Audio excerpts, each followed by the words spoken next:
colegas, amigos, asociados de las diferentes partes del mundo. Les doy el saludo desde el asoleado Johannesburgo. Bienvenidos a este webinar de esta mañana, que es parte de la conferencia. Y esta mañana nos enfocaremos en temas sociales relacionados a la seguridad vial. Tenemos a María Hesselberg. Ella es una ingeniera epidemióloga muy reconocida.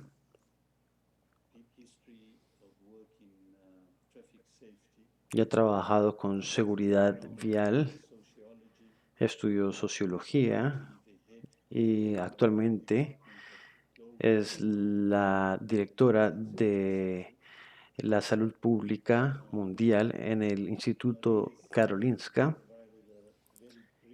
María ha dado una biografía muy corta. A ella no le gusta que le hagan largas presentaciones. Entonces, tenemos muchas ganas de ver este seminario. María va a tratar de hacer que sea muy interactivo. Y ella trajo una presentación de PowerPoint que va a utilizar para poder hablar con ustedes.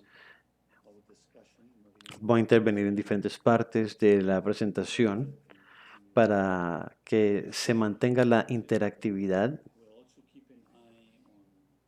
Y también vamos a ponerle atención a las preguntas por si las hacen y así transmitírselas a Mary. Aquí estamos revisando muy ampliamente los temas sociales y esperamos utilizar esta oportunidad de la presentación de Mary para poder hablar sobre algunos temas.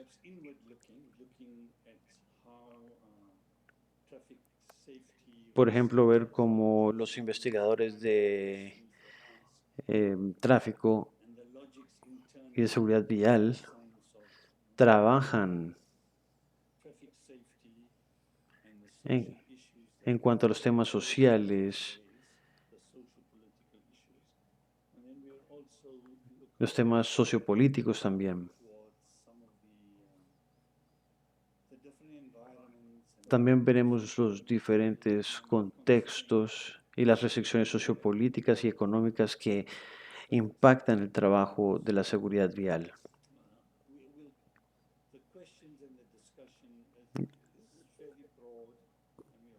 Vamos a hablar muy ampliamente de este tema y esperamos introducir ideas y conceptos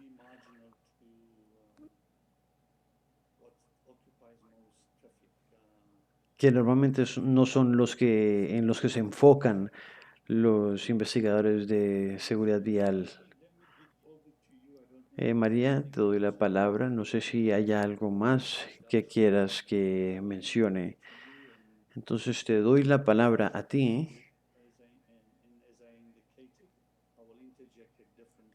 Y voy a intervenir en diferentes puntos para mantener una conversación interactiva. Mari, tienes la palabra. Muchas gracias, Mohamed. Buenos días a todos. Y desde el asoleado Estocolmo, les saludo. Yo trabajo en el salud pública en el Instituto Karolinska. Trabajo en un área de etiología y consecuencias sociales y nos enfocamos en ver los determinantes sociales de diferentes tipos de lesiones, pero también las consecuencias sociales de esas lesiones. Y estoy consciente de que vengo de un país con altos ingresos, con los números más bajos de muertes por accidentes de tránsito, Suecia, y también con una larga historia de seguridad vial, con legislaciones muy importantes en cuanto se refiere a seguridad vial. Estoy muy contenta de poder tener esta conversación con Mohamed, que viene de un contexto completamente diferente y he ido a otros países. Entonces, sí he hecho trabajo colaborativo con Tanzania en los proyectos de seguridad vial que hemos hecho allá y yo he trabajado en otros países de ingresos medios y bajos. Habiendo dicho eso, voy a comenzar con la presentación e intentaremos tener una buena discusión y donde presentaremos las diferentes perspectivas. ¿Por qué tenemos que discutir los temas sociales en torno a la seguridad? Porque el tráfico nos afecta a todos. Todos estamos expuestos al tráfico a diario. Es parte de nuestras vidas y es parte de la vida social que tenemos. La morbilidad y mortalidad debido a las lesiones por accidente de tráfico afectan la salud pública, pero también la inclusión social, la productividad nacional y el progreso económico. Por lo tanto, es algo que afecta nuestras vidas, sea en países de altos ingresos e inclusive más en los países de medianos y bajos ingresos. Hay evidencia que demuestra que los países con menores ingresos están más afectados por las lesiones ocurridas en accidentes de tráfico en comparación a los grupos con mayor ingreso social, económico, perdón. ¿Estás listo, Mohamed? Parece que tienes algún problema. Voy a continuar. Hay estudios que desde los 80s ya hay una distribución de lesiones por accidentes inequitativa entre los diferentes países. Esos estudios se basan en diferentes áreas. Hay datos de áreas, de diferentes tipos de ingresos, pero también se hacen estudios a nivel individual. Y todos nosotros sabemos que más del 90% de todas las muertes ocurridas en accidentes de tránsito ocurren en los países de bajos y medianos ingresos, aunque solamente tienen 20% de los vehículos registrados. Por lo tanto, el patrón es que en los países de altos ingresos hay más gente que está en el carro, entonces son los que se lesionan, son gente que anda en carro, y en los países de bajos ingresos y medianos ingresos son normalmente transeúntes y otros usuarios. Tienen una cifra 6 veces más alta de lesiones en los países de bajos ingresos y medianos ingresos. Entonces es una gran diferencia. Y esta es una revisión del 2010 en donde vimos diferentes estudios que se enfocaban en las diferencias socioeconómicas en los accidentes entre gente joven hasta los 24 años de edad y vimos 37 estudios diferentes. La mayoría de ellos eran de países de altos ingresos, 26 de países europeos. Había una mezcla de diferentes estudios basados en área y también había estudios multinivel. Esos estudios veían diferentes tipos de usuarios de las carreteras. La barra morada muestra el número de estudios incluidos en la revisión. En la verde son asociaciones positivas entre grupos socioeconómicos bajos y lesiones. El gris es asociación negativa y el negro es que no hay ninguna relación. La mayoría de los estudios hicieron lesiones en transeúntes seguido por pasajeros de automóviles y ciclistas, y la mayoría de ellos mostraron que había una asociación positiva entre la posición socioeconómica y el área y las posibilidades de tener una lesión. Cuando vemos los determinantes sociales de la salud y el riesgo de una lesión, debemos entender que los estilos de vida son afectados por las condiciones y las redes en las que viven o las que pertenecen, y las condiciones de trabajo y de vida que tienen ellos. Entonces el trabajo en la casa y el medio ambiente y la educación van a afectar la forma en que nosotros desarrollamos nuestros factores de vida. También hay otros temas sociales, otras condiciones también que afectan esto. Y lo mismo aplica para la seguridad vial, comportamiento de seguridad vial individual. Tenemos que ver eso también desde la perspectiva eh, de qué, por ejemplo, de qué problemas tienen las personas, cuál es la red de sus familias y personas más cercanas, el tipo de condiciones que tienen, las condiciones de vida y todos esos niveles van a darle forma a los comportamientos que tengan en cuanto a seguridad vial. Pero tenemos que ver los comportamiento individual, no lo tenemos que ver como un factor aislado, más bien vemos los errores humanos que también suceden al final de la cadena que lleva a la lesión. Tenemos que ver más hacia arriba para poder saber por qué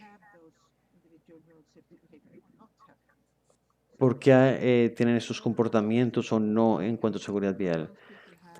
Además de los problemas que tiene la gente, podrían tener el problema de desempleo, de dificultades de encontrar dinero para alimentar su familia, otros problemas en su vida que van a afectar su disposición para estar seguros o conducir de una manera segura.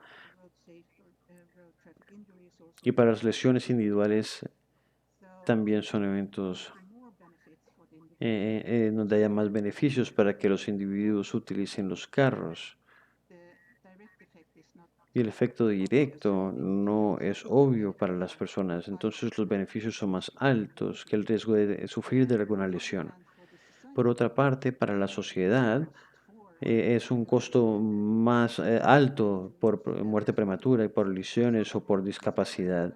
Entonces el costo es más alto a nivel social, pero a nivel individual pueden haber beneficios de usar un automóvil. Entonces es una contradicción entre pros y responsabilidad. Y otra cosa es que cuando vemos el transporte público o la seguridad de los transeúntes o la infraestructura para transeúntes, el costo normalmente se asume localmente, son los que tienen que costear la seguridad. Por otra parte, las ganancias serían a nivel nacional para ahorrar dinero por tener gente que esté sana y que sea productiva en la sociedad. Mari, me gustaría intervenir. Fue una excelente apertura y creo que nos has hablado de un caso importante del por qué la seguridad vial continúa siendo una prioridad global, no solamente para la salud pública, sino también una prioridad para la vida social y también para nivel político es una prioridad. Me gustaría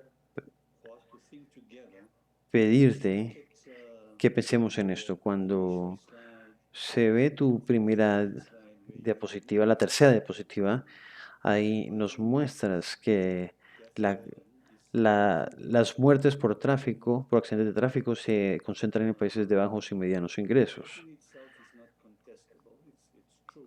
Esto no es algo que se pueda debatir, es cierto, pero me pregunto cuál es la magnitud y cuáles son los datos de la magnitud de los patrones de las muertes por accidentes de tráfico y cómo se articulan y cómo se presentan.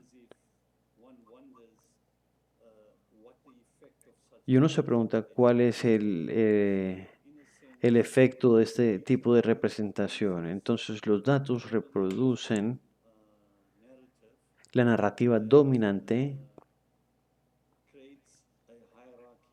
que crea una jerarquía cuando hablan de países de bajos o medianos ingresos, que están en la jerarquía más baja del desarrollo. Y en este caso también la jerarquía más baja de la seguridad. Y esto reproduce una retórica, bueno, una narrativa que hace ver que los países de bajos ingresos y medianos ingresos son deficientes. Y esto genera una visión binaria.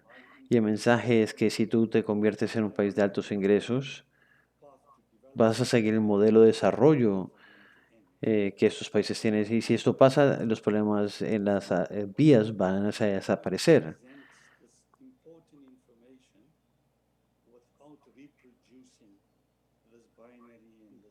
Entonces sería importante presentar esta información sin generar esa visión binaria.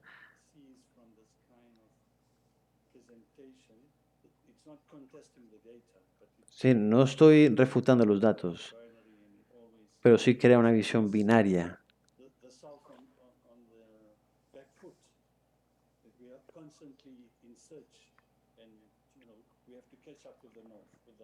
Siempre nos hacen pensar que queremos alcanzar al norte o los países de altos ingresos. Entonces me preguntaba cómo se pudiese presentar esta información de una forma menos polarizante y menos binaria. Gracias. Yo creo que es un punto muy importante que estás mencionando. Yo estaba pensando en eso con esta diapositiva. Yo creo que tenemos, ese problema se presenta con cualquier cosa que clasifiquemos. Entonces sería la misma discusión clasificando los países de bajos y medianos ingresos o los de altos, porque se van a estigmatizar los grupos. Entonces siempre vamos a tener ese problema, pero estoy de acuerdo que si polarizamos los problemas o si los ponemos en una jerarquía, no se trata de eso. Se trata de demostrar el problema.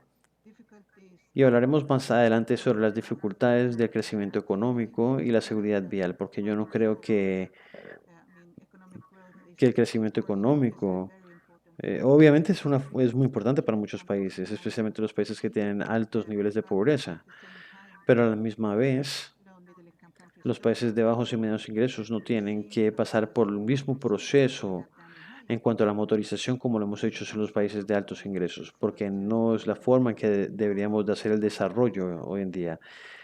El desarrollo podría ir en otra dirección y hecha basadas en los errores cometidos por los países de altos ingresos.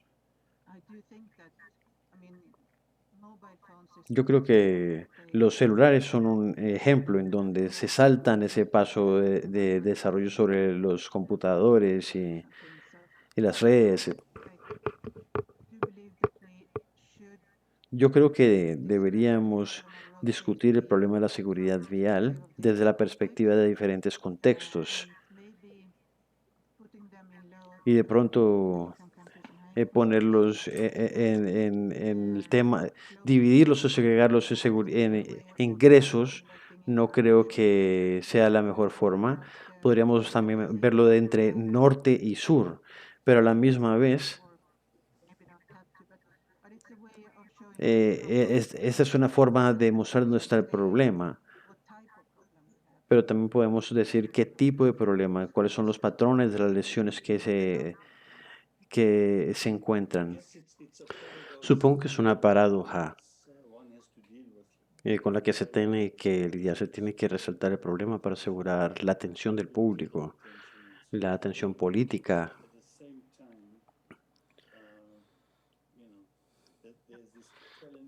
Y a la misma vez hay retos, hay que repensar la forma en que esta información se presenta sin estigmatizar a algún grupo.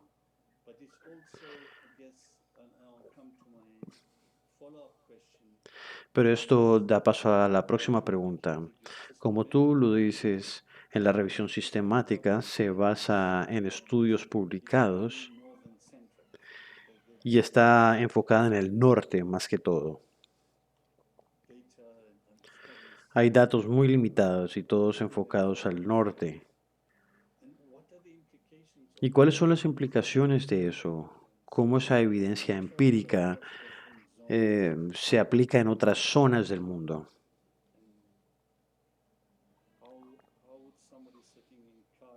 ¿Y cómo alguien en Cali podría interpretar esos datos, esta revisión sistemática, con un abordaje mucho más local? ¿Cómo podría, o cuáles son las eh, precauciones que te gustaría mostrar a la gente para evitar que haya una distorsión en la base de datos? No creo que se podría aplicar en otro lugar de una manera adecuada, pero creo que el mensaje de esos estudios es que inclusive en países de altos ingresos como Suecia se tienen diferentes diferencias, grupos sociales y seguridad para los diferentes grupos. Y esto es algo que aplica en todos los países. Aunque sabemos que en Suecia, que es un país de altos ingresos, tenemos diferentes grupos socioeconómicos y ellos tienen diferentes riesgos en las carreteras. Y por eso es que hoy tenemos un contexto muy seguro en las carreteras. Y ese es el mensaje que se podría traducir y aplicar en todos los países. Y lo mismo sucede para la salud. Cuando se trata de salud y el riesgo de lesiones, lo mismo aplica para la seguridad en las vías. Gracias. Esas son las dos preguntas que tenía aquí. Gracias por las preguntas.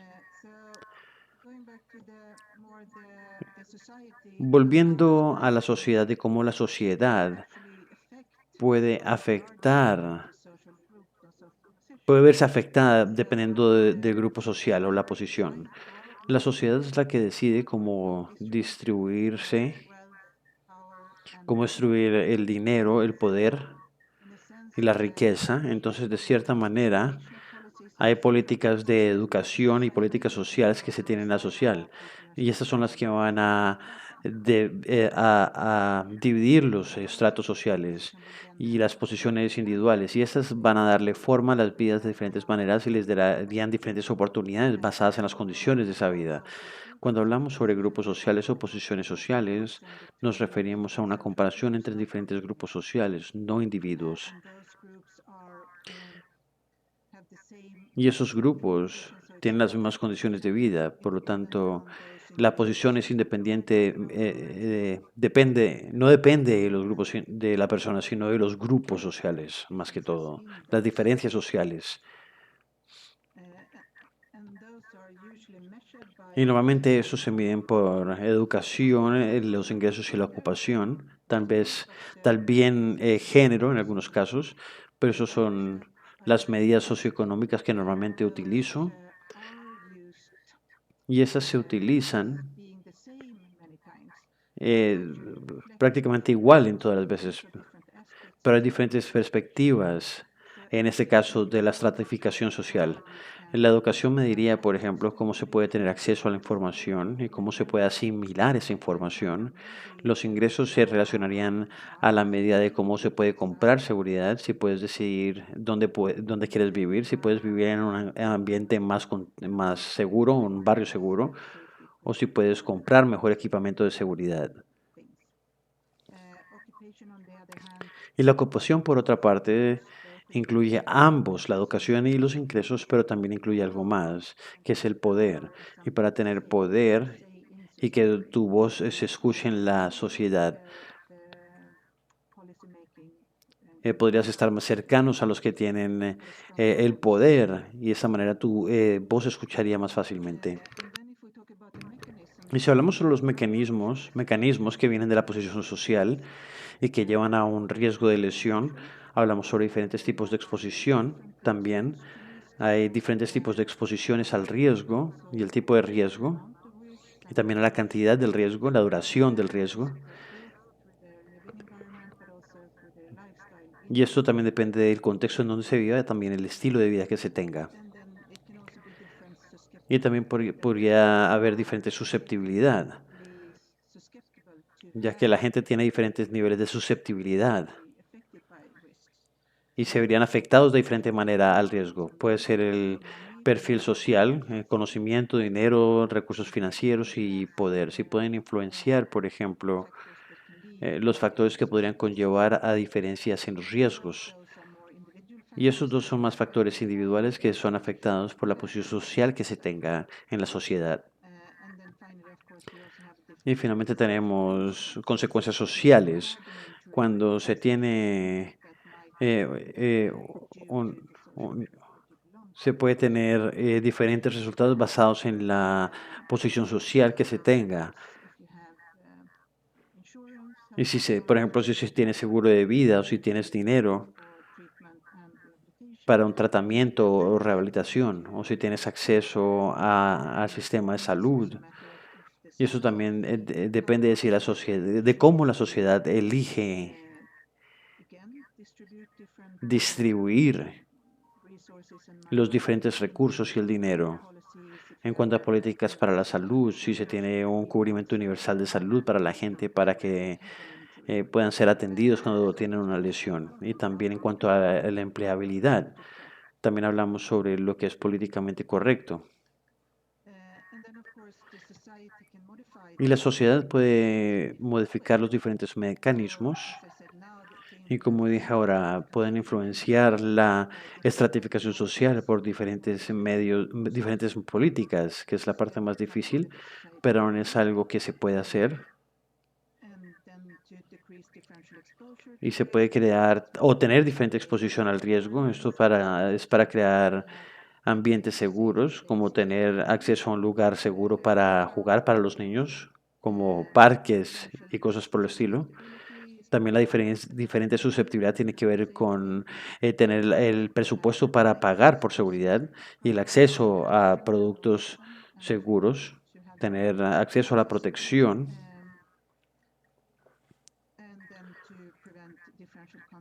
y para evitar consecuencias diferenciales que tienen que ver con acceso al cuidado y rehabilitación.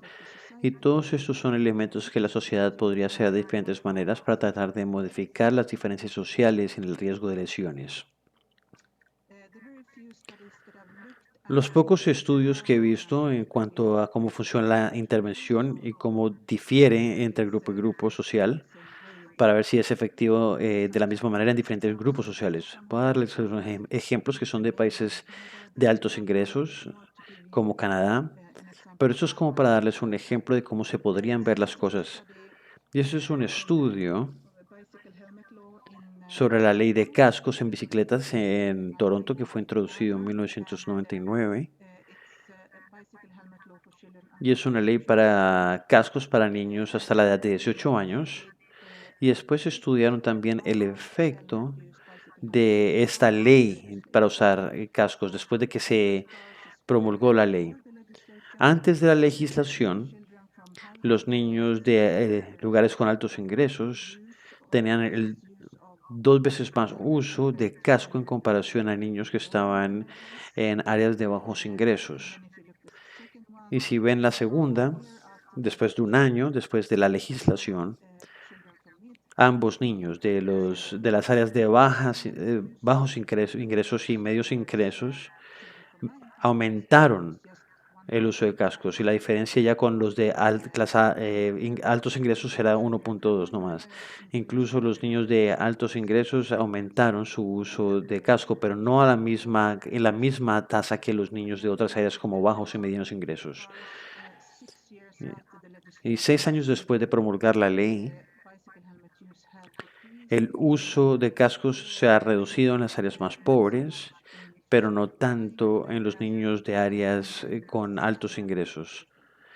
Y aquí hay una gran diferencia nuevamente, casi 3 veces más de posibilidades de que los niños con altos ingresos utilizan casco después de la legislación que las otras áreas, niños de bajos y medianos ingresos. Hay otro estudio que se enfoca en esto, pero más enfocado en la comunidad para mejorar el uso de cascos, donde también tenemos información de esto. Allá tienen diferentes actividades para mejorar el uso de casco, pero también tienen un programa de subsidios donde subsidian el costo de los cascos para los niños.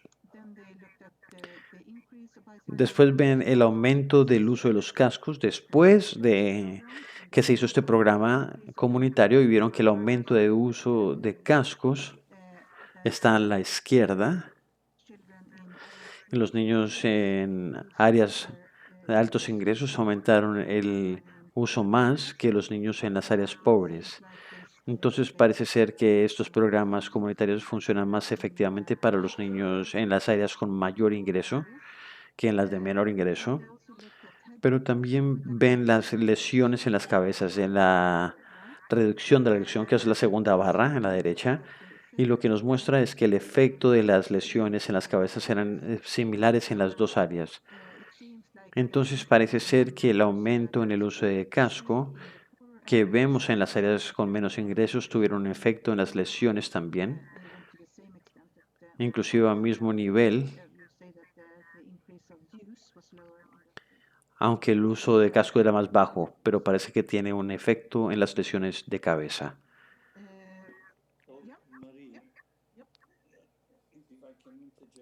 Mari, si me lo permites, nuevamente me gustaría intervenir.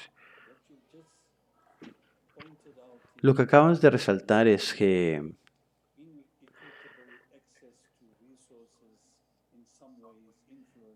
los recursos influencian la adopción de medidas de seguridad. En este caso nos referimos a los cascos para usuarios de bicicleta. Me pregunto cómo lidia uno cuando hay demandas que compiten entre sí. Y esas demandas para a la gente pobre les afecta su estilo de vida. ¿Cómo encontramos una sinergia entre la agenda de seguridad y lo que la gente, especialmente las comunidades con menos ingresos, perciben como una prioridad en cuanto a su supervivencia diaria y su forma de vivir? ¿Cómo uno encuentra una sinergia? ¿Cómo se comienza a abrir un diálogo, una conversación para que la seguridad no sea vista como un lujo o algo que esté por fuera de las posibilidades de la gente con menores ingresos? Una excelente pregunta, pero es algo muy difícil de responder. Creo que tenemos que entender que la gente tiene otras prioridades en la vida y tenemos que entender el por qué y por qué no pueden hacerlo o por qué no lo pueden hacer. Eso es lo primero, creería yo. Tratar de entender su posición.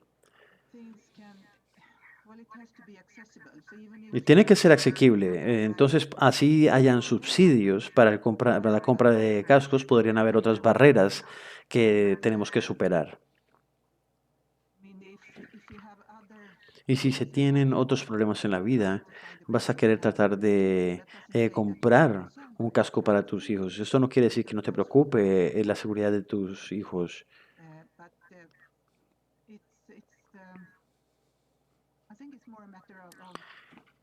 Creo que es más un tema de tratar de entender la percepción y las necesidades que tienen las personas. Y también se deben trabajar en otras capas, como te dije. Al principio dije que el comportamiento en las vías es influenciado por otras cosas de la sociedad. Entonces, si vas corriente arriba y te enfocas solamente en el estilo de vida, tal vez encontrarás otras formas que sean más efectivas, como tener un contexto más seguro. Por ejemplo, no exponer a los niños pequeños a lugares con alto tráfico. Voy a leer una pregunta que ha llegado y es una pregunta de dos partes.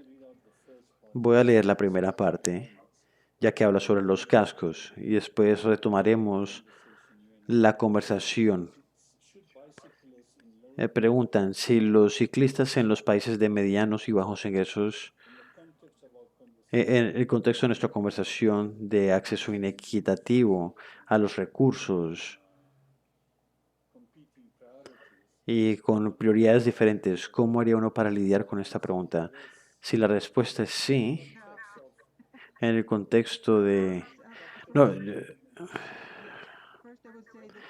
primero, primero diría, no tiene que ver con la promoción de cascos para las bicicletas. Ese no es el punto de la presentación. Ese es más bien demostrar que aunque se tenga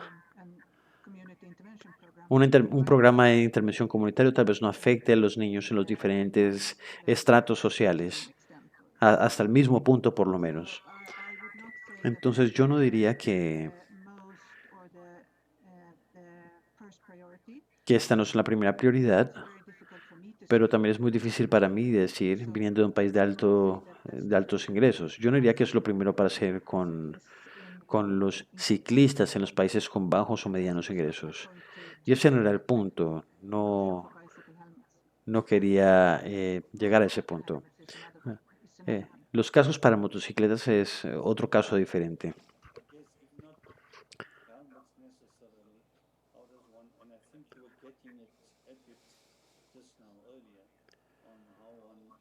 Tú estuviste hablando sobre cuáles son los tipos de medidas que uno podría utilizar para asegurarse de que haya seguridad para los diferentes sectores de la sociedad y no solamente para los que tienen buenos recursos, que va más allá de los cascos, porque los cascos dependen de los individuos, del contexto. Sí, todos sabemos que las intervenciones pasivas son más efectivas.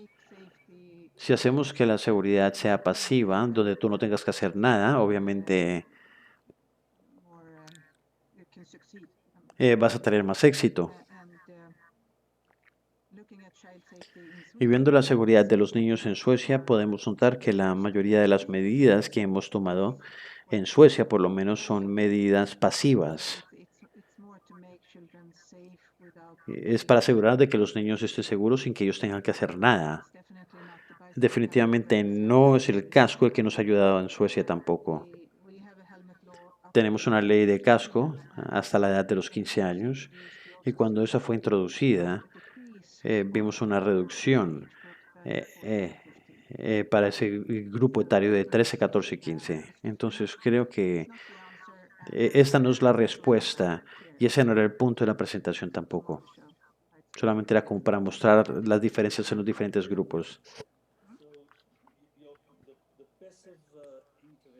Las intervenciones pasivas de las que hablas dependen del sistema, depende de estructuras más grandes, de entidades corporativas, de entidades gubernamentales, diseño de las carreteras, etcétera.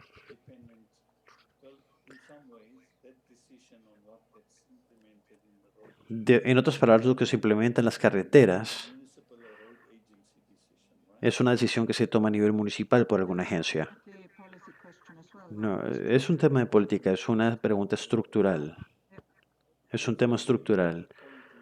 Yo sé que vamos a hablar de esto más adelante, sobre cómo las estructuras de las carreteras son organizadas y cómo la infraestructura o las iniciativas de infraestructura generalmente ayudan a apoyar los intereses de los usuarios de las carreteras y las preocupaciones de seguridad para los usuarios vulnerables que no utilizan algún vehículo normalmente están ausentes o completamente o son ignorados completamente. ¿Cómo se maneja esa situación, especialmente si estás pensando sobre las intervenciones y cuál sea la más factible? ¿Cómo el sector de la seguridad para las vías maneja las intervenciones estructurales y las intervenciones gubernamentales que ignoran la seguridad de los más vulnerables? Primero creo que tenemos que ver cuáles son los usuarios vulnerables para que la infraestructura y el transporte se enfoquen en los vehículos porque ellos normalmente se enfocan en los vehículos motorizados y eso es algo normalmente que vemos en todos los países. Entonces tenemos que enfocarnos también en los transeúntes y ver otros usuarios vulnerables de las carreteras y tiene que ser, se tiene que hacer algo que se enfoque en ellos también. Y también se debería enfocar en el transporte público. En muchos países es algo que prácticamente no existe. Por lo tanto, los vehículos privados son la única forma de transportarse. Y eso es algo que también se debería discutir para desarrollar políticas, porque el transporte público debe mejorar y aumentar su capacidad. La siguiente pregunta es, ¿cómo los investigadores y practicantes de seguridad vial hacen que los vulnerables sean visibles para los legisladores, para que sean visibles por las estructuras dominantes? ¿Y cuáles son el tipo de iniciativas y preguntas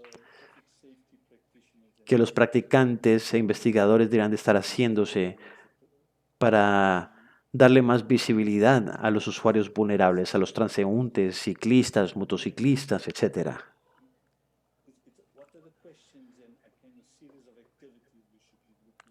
¿Qué actividades y preguntas deberíamos de hacernos? Más allá de esta presentación que nos has dado, donde estamos viendo números y otras cosas. ¿Cómo le pones cara al problema? Porque esta gente no solamente son números. ¿Cómo le pones una cara al problema? Los datos son solamente números, pero aún así son poderosos. Es importante mostrar el problema. Después se tiene que ver las personas que están detrás de esos números, obviamente.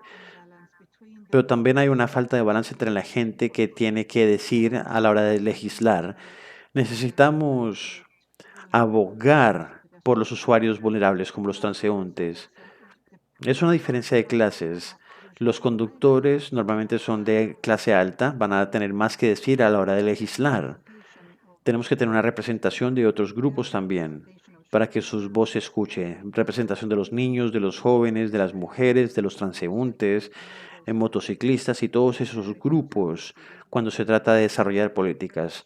Tenemos que tener grupos de referencia en donde ellos también tengan la posibilidad de describir su situación. Nuevamente volviendo a los niños, digamos que tenemos la perspectiva de los niños. Normalmente esa perspectiva es formulada por otros, no por los niños en sí. Entonces tenemos que tener una perspectiva desde el mismo niño. Él debe poder decir cómo experimentan ellos el tráfico y cómo ellos experimentan los riesgos en sus propios contextos en el tráfico. Sí, me gusta la forma en que hablaste sobre la voz de los niños y cómo ésta puede ser escuchada. Y me gustaría profundizar un poco más y preguntarte cómo nosotros como investigadores de seguridad vial y practicantes, qué tipo de modos o métodos podríamos introducir junto con todo el trabajo estadístico que se realiza, toda la metodología cuantitativa, cuáles serían los abordajes y métodos que podríamos comenzar a contemplar que podrían ayudar a escuchar mejor las voces de los niños y de otros grupos vulnerables. Hay ejemplos creativos que podríamos tener de alrededor del mundo donde ese trabajo ya se haya realizado. Sí, yo creo que eso tiene que ver con un grupo de referencia de gente joven, así sea un número bajo de gente joven. Y normalmente se tiene que, tienen los que ya están conectados. Se tiene una comisión que está trabajando en seguridad para niños en Suecia y también tenemos el grupo de gente joven en esa comisión. Y cuando los adultos comenzaron a hablar sobre diferentes cosas, podrían decir que ese no es el caso, los jóvenes. Por ejemplo, pueden decir que no queremos la ley para los cascos para los jóvenes hasta los 15 años, sino en todos los grupos etarios. Creemos que los cascos para bicicletas están relacionados al uso de bicicleta y no a la edad. Es importante tenerlos ahí con voz y voto para que la gente joven no le dé miedo a hablar y expresarse. Y eso ha sido muy efectivo. Y otra cosa es que algunos productos, algunas personas dan cámaras a los jóvenes, a los niños, para que tomen fotografías de los riesgos que existen en el ambiente. Y está demostrado que no son los mismos riesgos que han sido definidos por otras personas. Son diferentes riesgos que han documentado con las cámaras que les han entregado.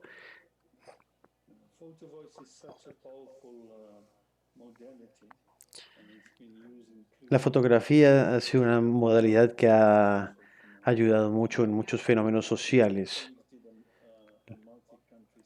Unos colegas hicieron un estudio utilizando fotos con niños para ver cómo entendían ellos la seguridad en países africanos. Como lo dijiste, es sorprendente encontrar los significados y dimensiones que los niños aportan. cuando hablamos de seguridad.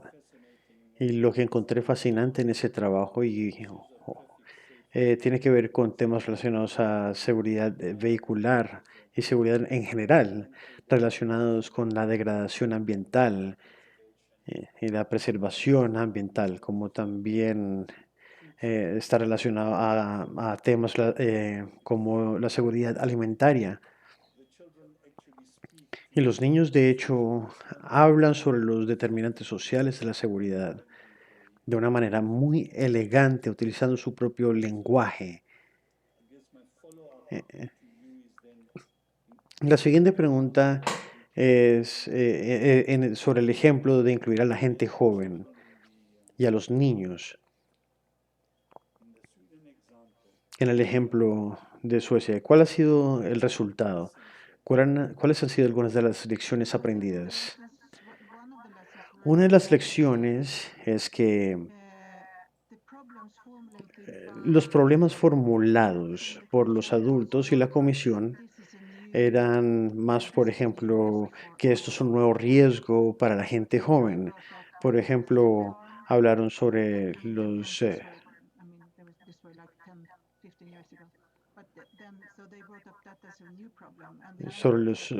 celulares y dijeron que eso era un problema nuevo. Pero los jóvenes dijeron que no era un problema nuevo, que muchos de los amigos de ellos están haciendo esto, lo están utilizando.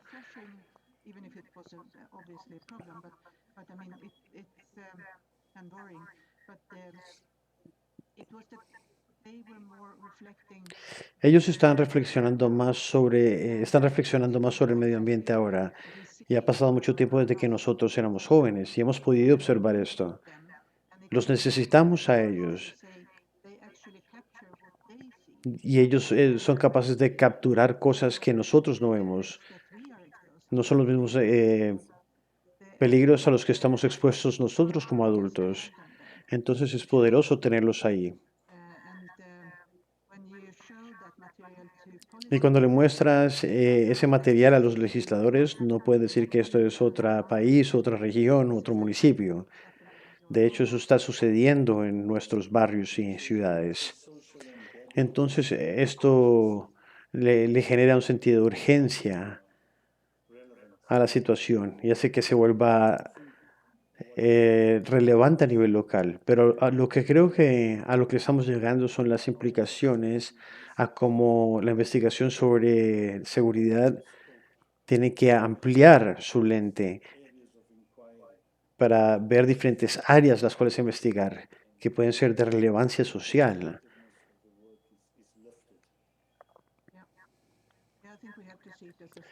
Sí, creo que debemos ver también los temas sociales. Les voy a dar otro ejemplo que fue muy popular. Y cuando se camina hacia los buses del colegio, muchas veces se tienen problemas al llevar a los niños a los colegios, entonces algunos adultos llevan a grupos de niños a los colegios. Hay un estudio de Auckland que muestra que había más buses en las áreas más afluentes y les preguntaron a los padres sobre seguridad y muchos de ellos tenían las mismas preocupaciones en cuanto a la seguridad de sus hijos, pero también habían otras barreras. Y como lo hemos dicho antes, hay barreras como el tiempo y tomarse la responsabilidad de llevarlos. Entonces, es una intervención que depende de la habilidad que tengan los padres de tomar el tiempo, de tener el tiempo, de tener el dinero y de tener las posibilidades de hacerlo de una manera responsable. Entonces, si el objetivo es reducir la exposición a la seguridad, al peligro de los niños, hay diferentes susceptibilidades ante esas exposiciones, diferentes puntos de vista. Y otro estudio que se enfocaba más en el ambiente y al tráfico. Ahí notaron que las áreas más pobres también tenían una exposición mayor al tráfico. Entonces, hay más tráfico y hay más lesiones en las áreas más pobres, en las carreteras grandes y en las carreteras, en los cruces. Así sea un país rico o no, Muy pocos de los estudios se fijan en el efecto en los diferentes estratos socioeconómicos. Y eso sucede en los países de altos ingresos y de bajos y medianos ingresos también. Y hay un número de reportes en cuanto a políticas que hablan sobre los determinantes de la salud. Y eso es de la Comisión de los Determinantes Sociales de la Salud del 2008 para cerrar se llama Cerrando la brecha en una generación, que es más bien una aspiración a un pronóstico y tienen una visión holística sobre este reporte y enfatizan mucho sobre cómo el dinero, el poder y los recursos son distribuidos y hablan sobre diferentes políticas, por ejemplo, de cómo tener una distribución más equitativa del poder y el dinero, pero también cómo mejorar las condiciones de la vida diaria y medir y entender el problema y valorar el impacto. Y yo siempre he dicho que es importante tener datos y monitorear el problema y ver cómo se ve en los diferentes grupos. Por eso es que los datos son importantes, pero también se tiene que valorar el impacto de las diferentes intervenciones que hagamos.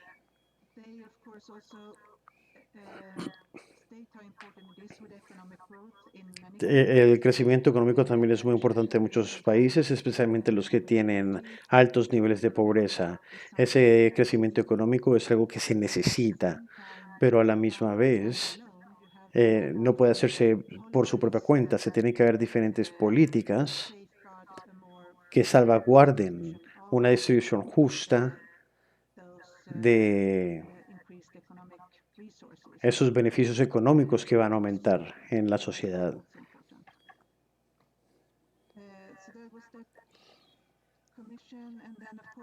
Bueno, eso era la Comisión. También tenemos las metas de desarrollo sostenible. Todos hablamos de eso en esos días. Fueron implementadas en el 2015. Hay diferentes definiciones sobre las metas de desarrollo sostenible. Uno es que es un desarrollo que cumple con las necesidades de la generación de hoy sin comprometer la habilidad de las generaciones futuras para poder cumplir con sus necesidades. Lo que vemos es que las necesidades de hoy, eh, a, a- ¿a qué nos referimos cuando hablamos sobre las necesidades de hoy? ¿Necesitamos un carro privado, dos carros? ¿Necesitamos tener los mismos recursos en todos lados? Esa es otra discusión que deberíamos tocar nuevamente. Y el transporte dentro de estas metas dice que no es una forma de cumplir con algo. Está relacionado, tiene relación directa e indirecta con las metas. Pero la meta de salud, donde tuvimos una reducción de muertes y lesiones debido a accidentes de tránsito, tenemos también un sistema de transporte sostenible, pero también acceso a salud y a espacios públicos, pero también hay otras metas que son están más relacionadas al tráfico. Pero hay una contradicción entre el crecimiento económico y el uso sostenible de recursos. El crecimiento económico, la mayoría de las metas están orientadas hacia el crecimiento económico, lo que es muy importante en muchos países, pero a la misma vez, en muchos países de altos ingresos, donde se tienen estándares de vida muy altos y un alto uso de recursos, también tenemos que reducir el uso de recursos en términos absolutos. También tenemos que hacer algo para reducir el uso de recursos que tenemos hoy en día. Y el tráfico es un accidente, un ejemplo, porque ayuda al desarrollo económico, pero a la misma vez genera problemas en cuanto a congestión, polución y accidentes. Entonces tenemos que aprender a balancear esos dos aspectos cuando hablamos del tráfico. Y tenemos también que ver esta competencia entre la salud pública y la infraestructura de tráfico. Como dije antes, tenemos que enfocarnos en desarrollar y también mantener la infraestructura para los vehículos privados, que es importante obviamente para el crecimiento económico y el desarrollo económico, porque las carreteras son importantes para muchas cosas, para comunicarnos, pero a la misma vez eso afecta a los transeúntes y la seguridad.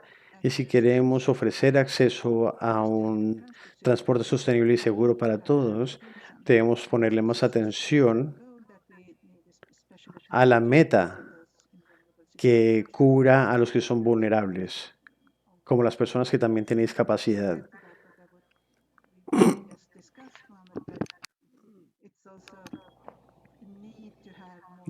También se necesita enfocar más en esos temas y tenemos que preguntarnos si está esta comisión si tenemos este reporte de la comisión y las metas de desarrollo sostenible en 2015, también tenemos que, ¿por qué no funcionan? ¿Qué es lo que tenemos que hacer para hacer que funcionen las metas de desarrollo sostenible y la comisión?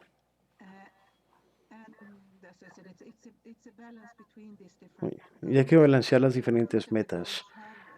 Y creo que las metas tienen un potencial estratégico que es de mucha importancia y tenemos que poner la seguridad vehicular o de tráfico en la agenda. Tenemos que tocarla desde el punto de vista de tráfico, sostenibilidad y accesibilidad. Hablamos en Suecia mucho sobre los viajeros activos, de la gente que se tiene que trasladar y hay movimiento activo y viajes. Entonces hay que balancear los objetivos del transporte, pero también con las eh, metas de salud pública y las metas de desarrollo sostenible. Para hay otras metas que compiten con estas. Me gustaría hablar sobre esto. Un artículo del 2013 es de Iris Browy y es una historiadora de medicina o médica y ha sugerido factores que previenen las lesiones en accidentes de tráfico. Y creo que esos puntos siguen siendo válidos.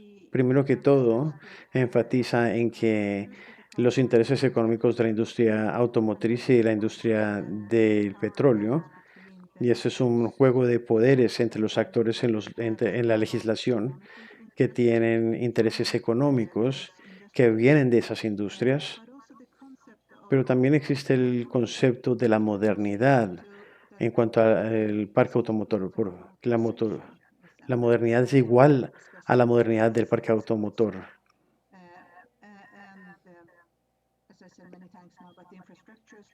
Y hay infraestructura que privilegia a los vehículos motorizados y la diferencia de clases entre conductores de carros y usuarios vulnerables en los países de bajos ingresos, especialmente, hasta cierto punto es igual que los países de altos ingresos.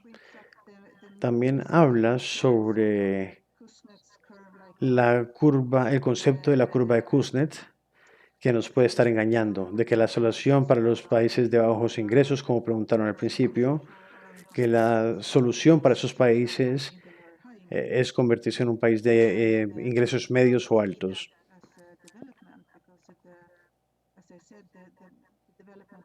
Como dije, el desarrollo de la motorización en países de altos ingresos no tiene que pasar por el mismo desarrollo que los países de medianos ingresos. Ellos podrían tener una solución más moderna cuando piensan en seguridad. Y tiene que repensarse el separar la motorización del desarrollo económico. Esas son dos cosas que tenemos que discutir juntos, el desarrollo económico, pero a la misma vez aumentar la seguridad para todas las personas.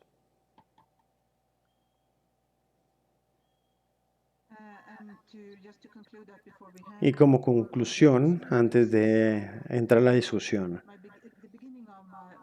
al principio de mi presentación demostré que si se ven diferentes formas de prevención, tal vez no van a ser igualmente beneficiosas para los diferentes grupos sociales o diferentes áreas. Tenemos que ver qué tan beneficiosos son bajo los diferentes contextos. Y cuando se tiene una intervención, se tiene que tomar en consideración también las diferencias sociales durante la planeación, pero también durante la ejecución y la evaluación de las acciones preventivas. Se debe tomar esto en consideración cuando se está haciendo la planificación de una intervención. Y también tiene que haber equidad de salud en todas las políticas.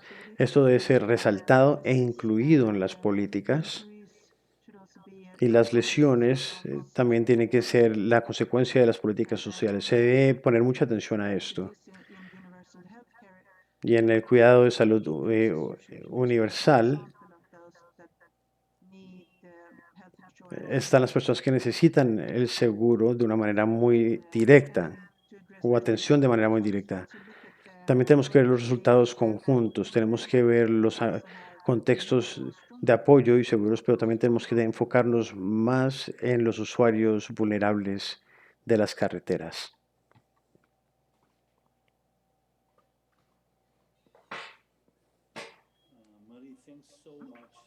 Muchísimas gracias, María. Nos has dado mucho en qué pensar, a mí tanto como los participantes. En este webinar hay muchas preguntas y espero que la gente las escriba. Y un factor clave después de escuchar tu presentación y el tema que tocabas permanentemente tiene que ver con los determinantes sociales y los impulsadores estructurales de la seguridad en las vías. Y y la pregunta es si están todas las condiciones que hacen que el bienestar general exista para que haya una vida buena. Todas estas condiciones relacionadas al tráfico están relacionadas a tener una vida completa. Mi pregunta es, parece que hay un reto que está en todas las categorías a lo largo de todas las áreas académicas. Hemos visto señales de nuestro trabajo y metodologías y, y la evidencia que presentamos tiene que ser defendible para ser clara. Pero hay un tema en cuanto a cuál es el problema y la necesidad de que haya un activismo académico, no sé cómo decirlo, la verdad. Tenemos que pensar sobre nuestro rol, más que como productores de datos y evidencia empírica, también tenemos que pensar sobre cómo estos datos e información tan útil no solamente es traducida, sino también transmitida por los investigadores dentro del dominio público como parte de un programa de activismo social. Entonces, para los practicantes de seguridad vial, ¿cómo podría verse este activismo? ¿Cómo se vería? ¿O el activismo es una cosa de otros, es responsabilidad de otros? O más bien no deberíamos de pensar cómo integrarnos para poder cambiar de funciones dentro de todo este mundo de la promoción de la seguridad vial. Siempre tenemos problemas con esto como investigadores en el área de la salud pública para ver cuál es nuestro rol como investigadores. Y si vamos corriente arriba, donde dejamos de trabajar y donde nos convertimos en políticos.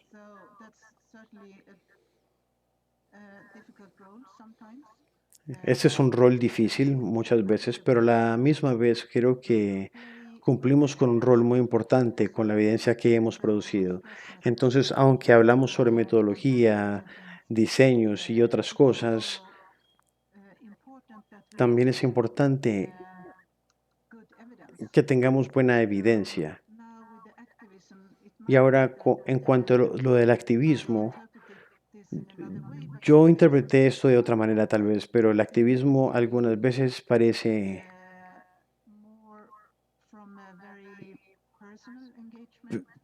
más bien que ver con algo personal, con una conexión personal, pero si son grupos de activismo, tienden a hacer lo mismo o enfocarse en el comportamiento individual de los usuarios de las carreteras. Y no digo que todos, porque el activismo es importante en muchos países, pero probablemente diría que es importante tener una interacción o algún tipo de comunicación,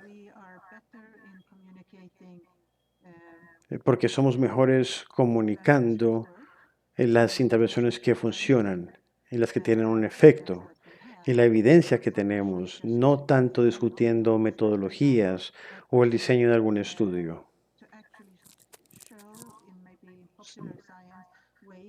sino más bien demostrando qué es lo que sabemos hacer y qué es lo que sabemos que no funciona y que eso es lo que sabemos que no tiene el mismo efecto en todos los grupos.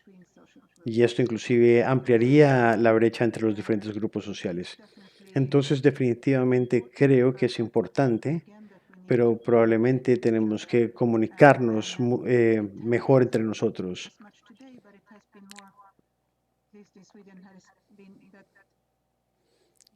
Anteriormente en Suecia, los ingenieros de seguridad tendrían más comunicación con los investigadores. Se comunicaban sobre la nueva evidencia que se tenía disponible y la forma que nosotros también podemos mejorar la infraestructura vial.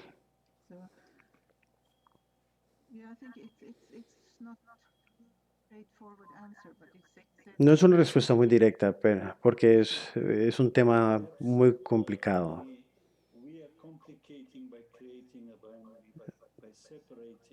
Estamos complicando las cosas al separar la ciudadanía académica.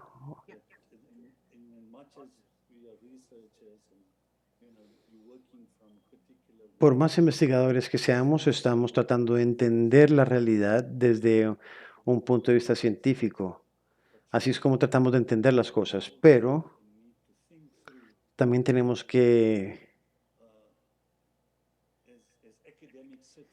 pensar como ciudadanos académicos. En la mayoría de los países se nos paga con los impuestos de las personas para que tengamos una responsabilidad social, para pensar más allá de solamente generar datos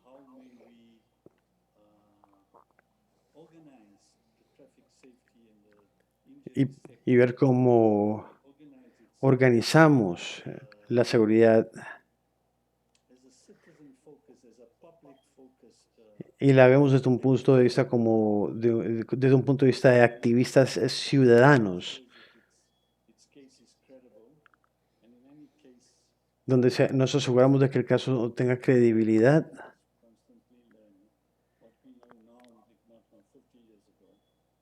Y estamos aprendiendo constantemente para reconocer que tenemos que ser humildes sobre nuestras posiciones y reconocer que todavía hay brechas. Y me preguntaba que si con tu perfil de socióloga, ¿cómo interpretas la creación de sinergias? Y esto habla sobre las colaboraciones intersectoriales y cómo relacionarse con el público. ¿Cómo hacemos para que nuestros epidemiólogos, ingenieros y metodólogos, cómo hacemos para que nos digan o para que hagan activismo académico?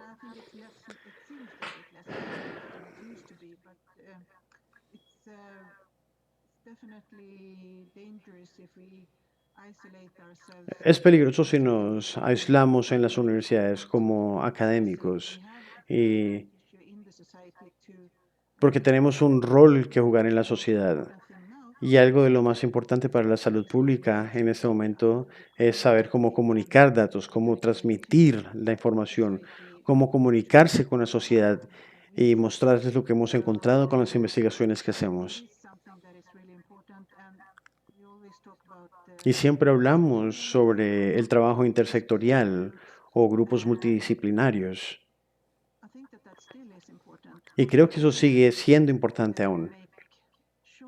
Pero tenemos que asegurarnos antes que nada de tener un balance de poder dentro de esos grupos intersectoriales, porque por lo menos en los grupos en los que yo he participado, definitivamente algunas personas tienen más poder que otras y las decisiones no son tomadas en esas reuniones con los grupos intersectoriales, sino en otros lugares. Y esas decisiones son tomadas por los participantes más poderosos del grupo. Y tenemos que entender que ese grupo no solamente debería de hacerse para hablar de cosas y ya, sino que también deberían de generar resultados. Que todo el mundo tendría que venir con su experiencia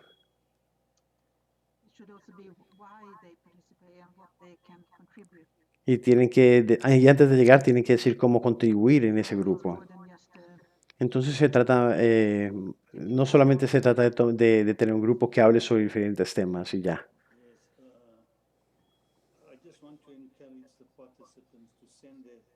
Me gustaría alentar a los participantes a que escriban sus preguntas en el Q&A. No veo ninguna pregunta llegando por ahí. Mientras esperamos a eso, eh, Mari, parece que tenemos que tomar esta discusión y hay una pregunta de Dinesh y otra persona eh, para ver si los temas de los que estamos hablando necesitan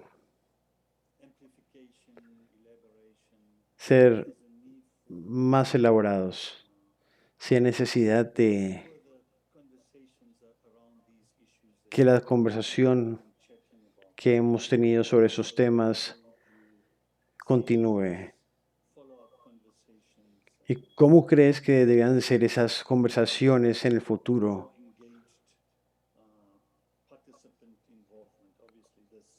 Teniendo más participación de los invitados o de los con mayor... ¿Cuáles crees tú que de esos temas necesitan ser más elaborados? Los factores que fueron tomados en cuenta y este tema de motorización se tiene que discutir y el balance entre el crecimiento económico y la seguridad vial. Pero también sería interesante hablar sobre cómo podríamos contribuir a los objetivos de desarrollo sostenible. Podríamos hacerlo como investigadores y también como practicantes de seguridad vial. Cuando se trata de las ODS, cómo vemos el tráfico en los ODS, aunque los objetivos de desarrollo sostenible son una política, pero es una política que todo el mundo está discutiendo en este momento. Entonces necesitamos dar nuestro punto de vista también. Y tal vez como investigadores deberíamos de hablar sobre lo que le hace falta a las metas de desarrollo sostenible u ODS y cómo la seguridad vial debería ser formulada o tratada dentro de las metas.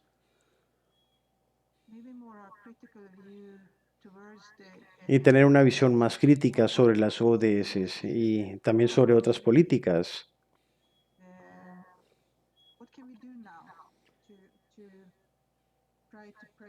¿Qué podríamos hacer ahora para tratar de priorizar la agenda de políticas? Me gusta lo que acabas de decir.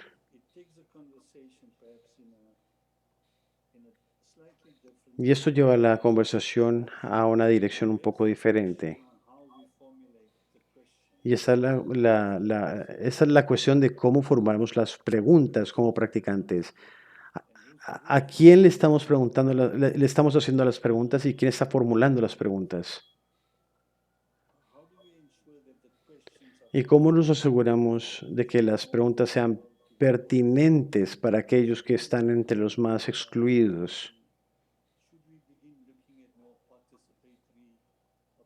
Y diríamos de tener un abordaje más participativo en el área de la investigación.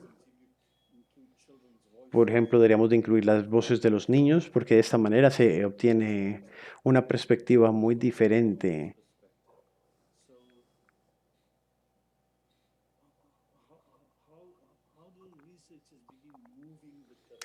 ¿Cómo comienzan los investigadores a cambiar a un método en donde se asegure que las preguntas y los proyectos de investigación no sean impulsados por curiosidad empírica ni datos empíricos, sino que también sean impulsados por las realidades que ocurren en la sociedad?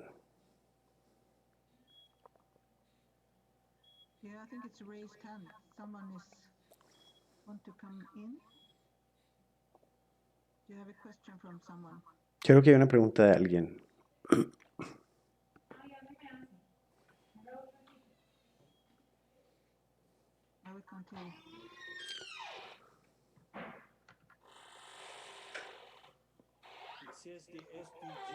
Dice que los Objetivos de Desarrollo Sostenible sobre seguridad vial tienen un abordaje muy técnico en relación a la seguridad.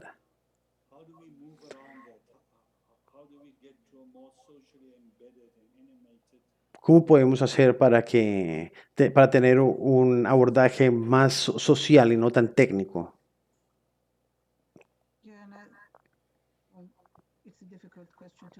Es una pregunta difícil de responder, obviamente, pero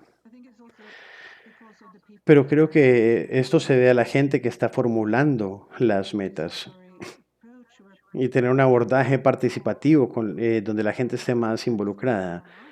Pero eso también lo podemos discutir desde nuestra perspectiva, desde la perspectiva de seguridad vial.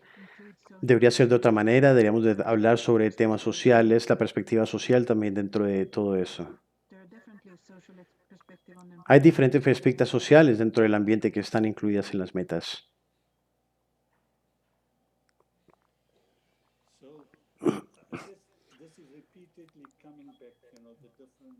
Y eso siempre vuelve a surgir entre los diferentes temas que hemos hablado. Y parece ser que hay preocupación en los investigadores para poder relacionarse con diferentes partes interesadas y grupos de personas con influencia para asegurarse de que la seguridad vial sea tomada en serio, primero que todo. Pero detengamos ese comentario un segundo, porque parece que la seguridad vial es un tema de justicia social, de derechos humanos. Y aún así hay muy poca participación de los movimientos sociales y los movimientos que se enfocan en el medio ambiente, en seguridad ambiental, enfocados en la calidad de vida y en el sector de seguridad vial. A pesar de toda esta retórica del trabajo intersectorial y multidisciplinario. A pesar de toda esta retórica, hay muy poca colaboración entre las diferentes áreas. ¿Cómo hacemos para que esta agenda sea tan importante, sea incluida dentro de los grupos sociales y los otros grupos que tienen influencia dentro de la sociedad y que podrían ayudar a impulsar un poco más el movimiento de seguridad vial para poder mejorar lo que hace y para tener más visibilidad y ser escuchados en las sociedades? Es otra pregunta difícil.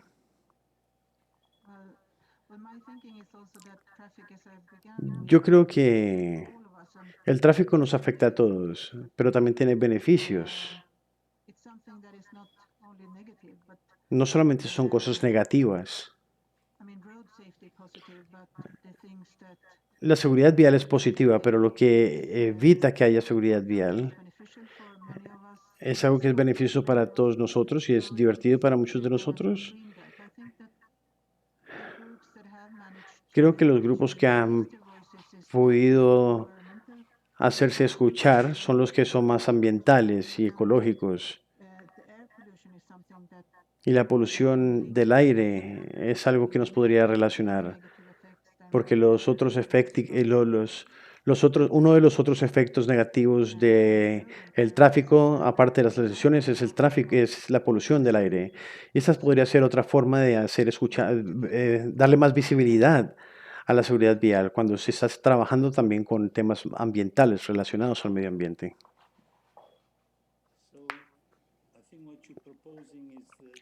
Lo que estás proponiendo es que deberíamos estar atentos a posibilidades de trabajar con otros movimientos y otros grupos que están preocupados por los determinantes sociales del bienestar y la seguridad de la gente.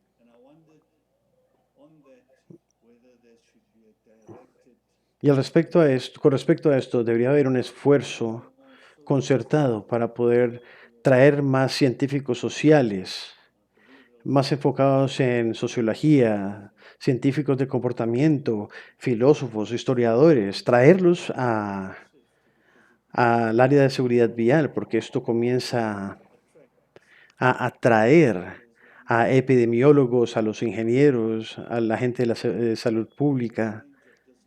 Y hay una gran variedad de disciplinas que podrían enriquecer el movimiento y ese trabajo.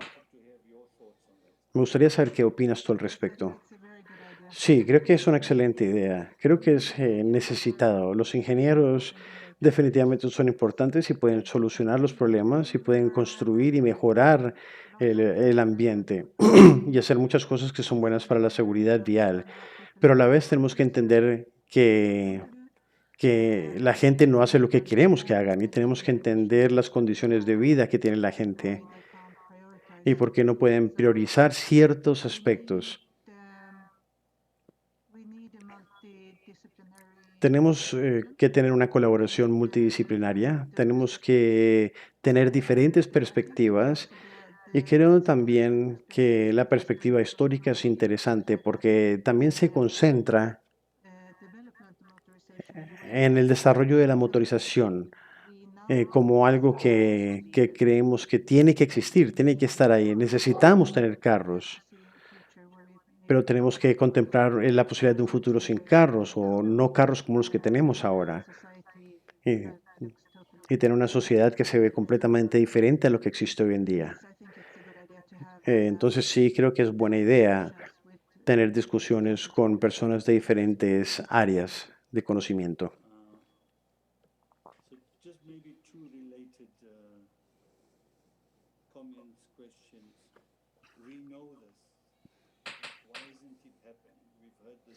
Esto lo sabemos, pero no ha pasado nada cuando hablamos sobre el abordaje multidisciplinario, pero no está sucediendo. ¿Por qué no sucede? ¿Cuáles son los obstáculos que tenemos que superar? Y el punto que mencionaste,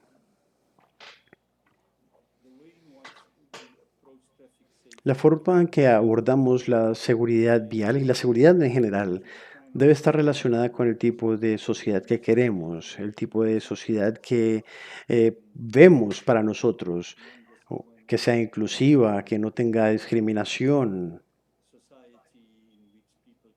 una sociedad donde la gente pueda salir para adelante independientemente de sus condiciones. Y aún así la motorización es parte del problema en vez de la solución.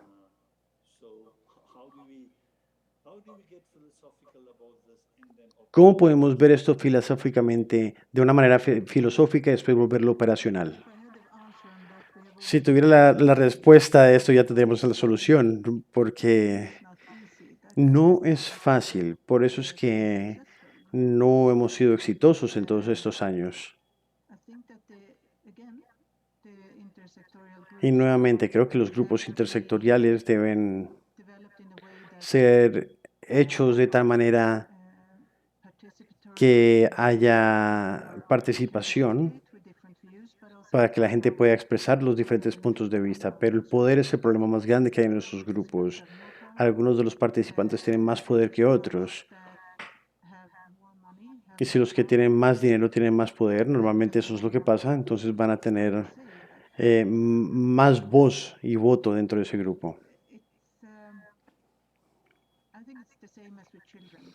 Y sucede lo mismo que con los niños. Si tenemos a los niños como grupo de referencia, sería interesante ver qué dicen ellos, pero después las decisiones se toman sin que ellos estén involucrados. Entonces se trata de ver dónde se toman las decisiones y quién es el que participa y qué es lo que están pensando cuando están participando en esos grupos. Muchísimas gracias. He disfrutado mucho de esta conversación. Espero que tú también la hayas disfrutado. Estos 90 minutos pasaron muy rápidamente y ya llegamos al final del webinar. Quiero agradecértelo mucho, también al anfitrión, a los organizadores de la conferencia de este webinar, pero me gustaría darte la palabra a ti antes de que nos despidamos para que la gente pueda ir al próximo webinar. Entonces, te doy la palabra a ti para que nos digas cómo ves el futuro. Muchas gracias y gracias por invitarme. Y gracias, Mohammed, por hacer preguntas tan importantes. Creo que es bueno responder a todas estas preguntas para poder continuar teniendo esta discusión. Y disfruté mucho venir acá y hablar sobre temas sociales y seguridad vial. Lo disfruté mucho. Gracias.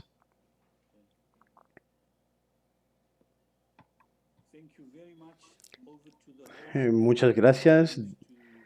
De vuelta al anfitrión. Gracias a María, Dinesh, Javi y a todos los que asistieron. Hasta luego.